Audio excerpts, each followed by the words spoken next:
Hello students, welcome to the आयरो army YouTube channel HPSC AMO 2024 के free lecture series में आप सभी का स्वागत है। आज हम सुश्रुत का निदान स्थान को स्टार्ट करने जा रहे हैं। तो सुश्रुत निदान स्थान फर्स्ट चैप्टर से आज शुरू करने जा रहे हैं, जिसका नाम है वात व्याधि निदान। तो वीडियो पे जितने भी न्यू कैंडिडेट हमसे जुड़ रहे हैं वो चैनल को सब्सक्राइब जरूर कर लें और बेल आइकन को दबा दें। तो चलिए वीडियो को स्टार्ट करते हैं। इसमें भी इंपॉर्टेंट पॉइंट्स को देख लेते हैं। सुश्रुत निदान स्थान से भी काफी सारे क्वेश्चन आ जाते हैं। तो चलिए सबसे पहले देखते हैं जो इम्पोर्टेंट श्लोक है, वो आपका श्लोक नंबर 7 देखिए। स्थिति उत्पत्ति विनाशेषु भूतानामेश कारणम। तो वात व्याधि निदान जो फर्स्ट चैप्टर है, इसमें वात के बारे में सब कुछ बताया और वातज रोग के बारे में बताया गया है। ठीक है, तो सबसे पहले देख लेते हैं। वात के बारे में बता रहे हैं ये 7 नंबर श्लोक में। स्थिति उत्पत्ति विनाशेषु भूतानामेश, यानी प्रकृति की स्थिति और उत्पत्ति विनाश, इस सब में कारण जो है वात का है। वात क्या है? अव्यक्त व्यक्त कर्मा च रुक्ष शीतो लघु करे। खुद तो अव्यक्त है बात, ठीक है, लेकिन उसके कर्म के द्वारा उसको व्यक्त माना जाता है। ठीक है, पहचाना जाता है कि हाँ कोई अस्तित्व है किसी चीज का, वात नाम की कोई चीज है। ठीक है, रुक्ष शीतो लघु खरे त्रियगो द्विगुणश्चे रजो बहुलेव चे। ठीक है, तो रजो बहुल कई बार क्वेश्चन आया कि वातज में क्या होता है, रजो बहुल होता है, तो आंसर लगा देना, बहुत इंपॉर्टेंट क्वेश्चन बनता है। ठीक है, बाकी आशुकारी मुहुश्चारी पकवा धान गुदान ले। ठीक है, रोग रोग समूह राट इसको ही कहा है। ठीक है, तो ये याद रखें, बाकी ज्यादा इंपॉर्टेंट नहीं है। फिर देख लेते हैं अगला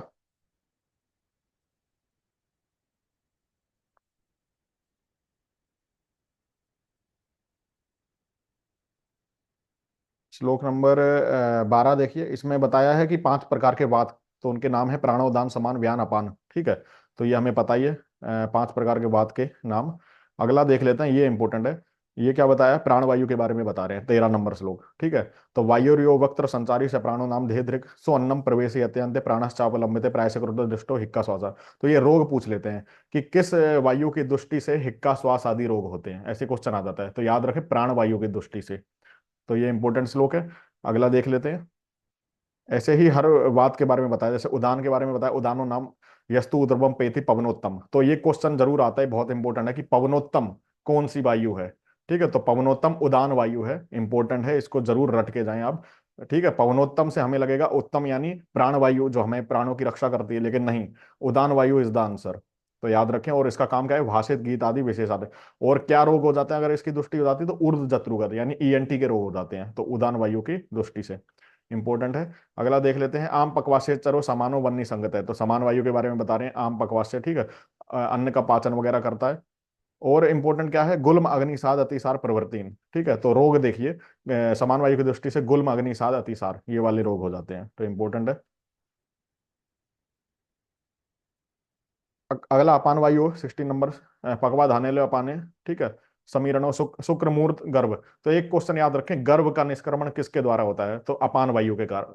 ठीक है, और बस्ती गुदा के जो अगर रोग होते हैं तो अपान वायु की दृष्टि के कारण होते हैं, इंपॉर्टेंट क्वेश्चन है।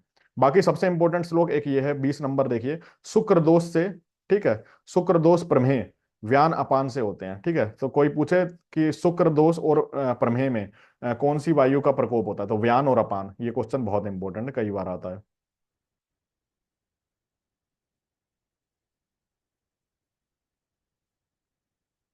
अगला देख लेते हैं।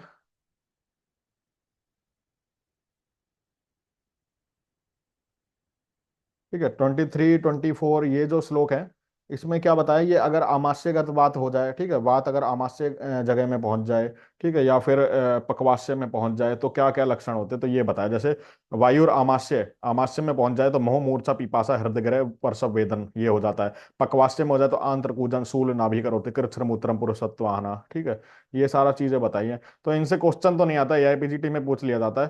तो इतना टाइम है नहीं, आप इसको छोड़ दीजिए कि मज्जा में क्या हो जाता है, वो चीजें आपको याद करने की जरूरत नहीं है। ठीक है, अगला देख लेते हैं।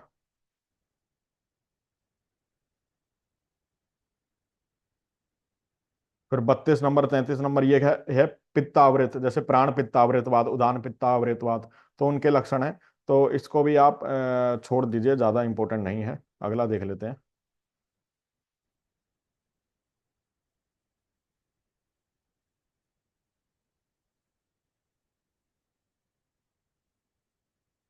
ये वात रक्त रोग के बारे में बताया, 40 और 41, ये इंपॉर्टेंट है। वात रक्त रोग के बारे में यहाँ पे बताया, प्राय से सुकुमारा नाम मिथ्या आहार विहारी नाम। तो सुकुमारों के लिए रोग होता है वात रक्त। और मिथ्या आहार विहार से। शोकर प्रय मदा मध्य व्यामाश चति पीड़नाथ, ये आपका निदान बता दिया।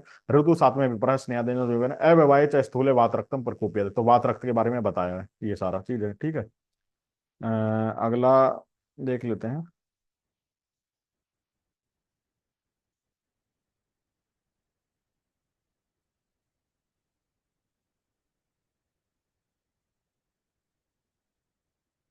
फिर इंपॉर्टेंट आपका है ये 47 नंबर श्लोक। प्रागरूपे शिथिले शून्यो शीतलो से विपर्य पेवर्णे तोद सुप तत्व गुरुत्व समन्वितो। तो ये क्या है, ये वात रक्त के जो है वात रक्त के पूर्व रूप है, ठीक है। तो वात रक्त के पूर्व रूप जो है इंपॉर्टेंट है। फिर ये भी इंपॉर्टेंट है 48 नंबर श्लोक। ये क्या है, पादे और मूलम आस्था है कदाचित हस्ति और अभी, तो कहाँ से स्टार्ट होता है, पाद से, ठीक है, पैरों से, पादे और मूलम आस्था है। आखोर विषम एवं कुर्दम, आखोर विश्व के समान कौन सा होता है, ठीक है, आखोर विष कई बार पूछा गया, इंपॉर्टेंट है। आखोर विष क्या होता है, चूहे के विष के समान, ठीक है। सारे शरीर में फैल जाता है, तो वात रक्त है ये, बहुत इंपॉर्टेंट है, याद रखें। फिर ये देखिए 48 नंबर श्लोक में लास्ट लाइन है, सोनितम तद साध्यम शायद याप्य संवत्सर। तो एक साल पुराना जो वात रक्त होता है वो क्या है, एक साल बाद याप्य हो जाता है, ठीक है, संवत्सर यानी एक साल बाद याप्य। तो पूछ लेते हैं, ये क्वेश्चन आ जाता है, वात रक्त एक साल बाद क्या होता है, याप्य, कृच्छ्र साध्य या प्रत्याख्य, ठीक है, तो ये क्वेश्चन आ जाता है, याद रखें। फिर 50 नंबर श्लोक में बताया है यदा तू धमनी सर्वा कुप्यते अभिमानते तदा अक्षिपतस्य मुहुर्मुहु मुहुश्चरे, ठीक है।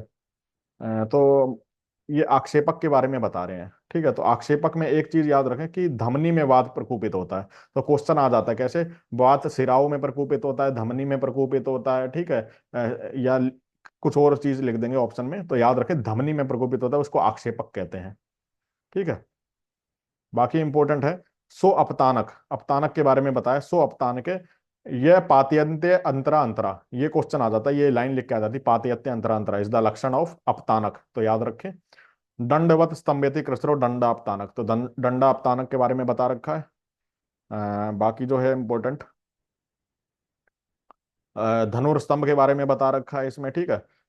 तो इसमें एक चीज याद रखिए कि सारे वातज हैं एक्सेप्ट कौन सा, M A D mad, mad से लिख लीजिए, एम ए डी मैड, ठीक है, मैड से लिख लीजिए। 1 मिनट होल्ड करना। हेलो, ठीक है, ठीक है, चले जाओ।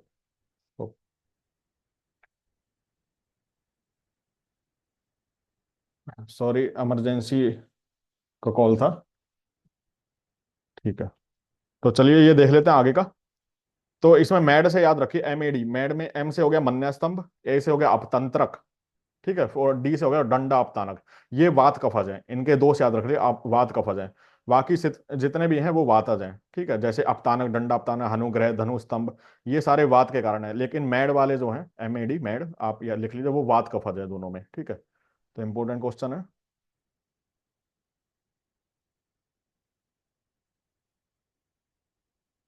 ठीक है, ये वाला श्लोक देखिए 58 नंबर। कफ पित्तान्वितो वायुर्योरवो च केवल कुर्याद आक्षेप कहे तो अन्यम चतुर्थ अभिघात जय, ठीक है। तो कुपित कफ और वात से युक्त वायु जो होती है, केवल कुपित, ठीक है। चौथा आक्षेपक जन्य रोग होता है, तो ये बताया गया है।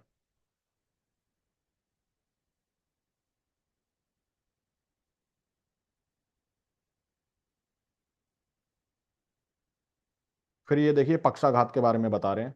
तो ये लिखा है इंपॉर्टेंट है, शरीर अर्ध कर्मण्यम ए चैतनम, ठीक है, आधा शरीर का भाग काम करना बंद कर जाए तो क्या है, पक्षाघात के बारे में बता रहे हैं, तो इंपॉर्टेंट है। फिर इंपॉर्टेंट इसका 63 नंबर श्लोक में देखिए, शुद्ध वात हतम पक्षम, ठीक है। शुद्ध वात से अगर हो रहा है ना, तो वो कृच्छ्र साध्य है, यानी पक्षाघात में ओनली केवल वात प्रकोपज है, ठीक है, तो कृच्छ्र साध्य है। लेकिन क्या कहते हैं, कफ और वात या संश्लिष्ट दोष हैं, दो दोषों का सम्मिलन है, ठीक है, वात के साथ कफ है या वात के साथ पित्त है, तो साध्य होगा, ठीक है, ये इंपॉर्टेंट है। और धातु क्षय जन्य होगा, क्षय, ठीक है, तो वो असाध्य लिखा है ना, असाध्य क्षय हेतु कम। अगर धातु से तो ये साध्यता असाध्यता पूछ ली जाती है, इंपॉर्टेंट है ये श्लोक, इसको डिकोड जरूर कर लें आप। कि अगर दो दोष हैं मिलके, आमतौर पर क्या होता है, दो दोष वाले कृच्छ्र साध्य होते हैं, लेकिन यहाँ साध्य है। और एक दोष वाला जो है कृच्छ्र साध्य, क्योंकि वात जो है, वात ज्यादा प्रकोपित होगा तो क्या करेगा, पक्षाघात को ज्यादा डिस्टर्ब करेगा, तो कृच्छ्र साध्य हो गया। और धातु क्षय हो रहा है तो भाई आप समझ जाओ कि ये असाध्य है, तो इंपॉर्टेंट है, क्वेश्चन आ सकता है। अगला 65 नंबर श्लोक देखिए, निमीलित अक्षो निश्चेष्ट स्तब्धा अथो स्तब्धा अक्षो वापि कुंजति। ठीक है, तो ये लाइन इंपॉर्टेंट है, निमीलित अक्षो। ठीक है, तो ये याद रखना बहुत इंपॉर्टेंट है। किसके बारे में बताया ये? निमीलित अक्षो, ये अपतंत्रक के बारे में बताया। ठीक है, तो अपतंत्रक के लिए इंपॉर्टेंट है ये लाइन कि और ठीक है। हाँ, तो इतना याद रखना, निमीलिताक्ष निश्चय से स्तब्धा वापि कुंजति। ठीक है, कपोत इव कुंजति। ठीक है, ऐसे आपका घर आए तो आप लगा देना। फिर आगे देख लेते हैं।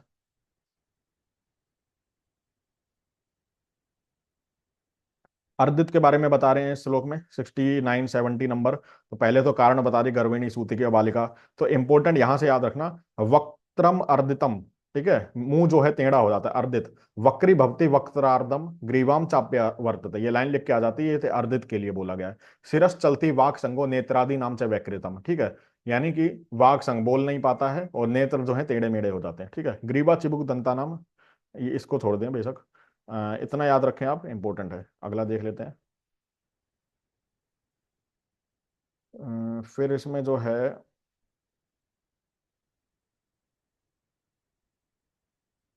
ठीक है, तो त्रिवर्ष ये लिखा है ना 73 नंबर श्लोक में, त्रिवर्ष वेपनस्य च, यानी अर्धित 3 साल बाद असाध्य हो जाता है। तो लिख ले, अर्धित 3 साल बाद असाध्य। ये क्वेश्चन आया हुआ है कि 3 साल बाद अर्धित क्या हो जाएगा? असाध्य हो जाएगा। अर्ष भी लिख लीजिए, अर्ष 1 साल बाद कृत्र साध्य हो जाता है। अर्ष 1 साल बाद कृत्र साध्य। उरह छत 1 साल बाद याप्य, जैसे वात्रक था ना 1 साल बाद याप्य, उरह छत वो भी याप्य होता है, तो याद रखें।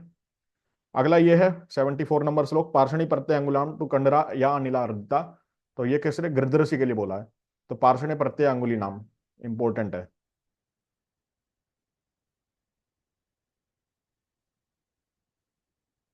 अगला देखिए, तलम प्रत्यय अंगुली नाम तो कंडरा बाहु पर स्थित है। ठीक है, तो ये क्या है? ये विश्वाची के लिए बोला है।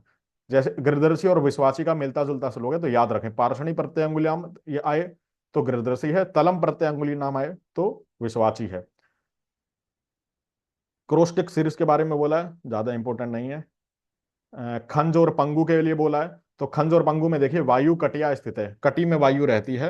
और कंडीराम, ठीक है, खंज तथा भवितु पंगु सक्तिनोर। तो क्या बोला है? अगर एक पैर से, ठीक है, एक शक्ति से कंडरा की मतलब एक टांग से अगर जो है अपंग हो तो खंज कहलाता है, और दो टांगों से अपंग हो तो पंगु कहलाता है। तो डिफरेंस खंज और पंगु में आप याद रखें।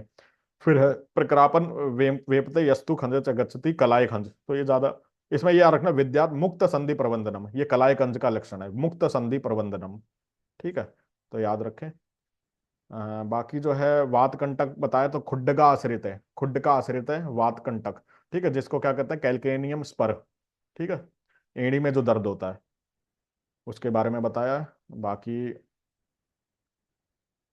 पाद हर्ष के बारे में बताया। वाद हर्ष में दोष याद रखें, वात कफज होता है। अब वाहुक क्या है? Frozen shoulder.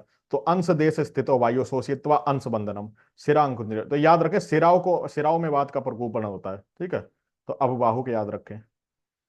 बाकी बाधिर्य क्या है? वात और वात कफज दो प्रकार का, याद रखें। इसमें दोष वात कफज होता है। कर्णशूल छोड़ दें, मूक मिनमिन छोड़ दें, इंपॉर्टेंट नहीं है। अगला जो है तूनी और प्रतितूनी, ये याद रखें। तो तूनी क्या है? मलाशय और मूत्राशय से उत्पन्न पीड़ा। ठीक है, नीचे गुदा और मूत्र इंद्रिय में जाकर पीड़ा करे तो उसको गया तूनी। और प्रतितूनी क्या है? गुदा और उपस्थ से पीड़ा हो, ठीक है, और ऊपर पखवाश्य में जाकर भेदन करे, पीड़ा करे। कैसे? समझे नहीं आप? अब मैं तो समझा देता हूँ सरल भाषा में। तूनी क्या हो गया आपका? कि मलाशय मूत्राशय, मलाशय मूत्राशय से समझो पकवाशय, मलाशय लाइक इंटेस्टाइन। ठीक है, और मूत्राशय यानी ब्लैडर। तो सोचो कि ब्लैडर से पीड़ा स्टार्ट हुई, ठीक है, और नीचे मूत्र इंद्रिय में पीड़ा जा रही है, ठीक है, ऊपर से नीचे। ठीक है, या फिर इंटेस्टाइन से स्टार्ट हुई, गुदा में जा रही है नीचे। ठीक है, तो ये होगा तूनी।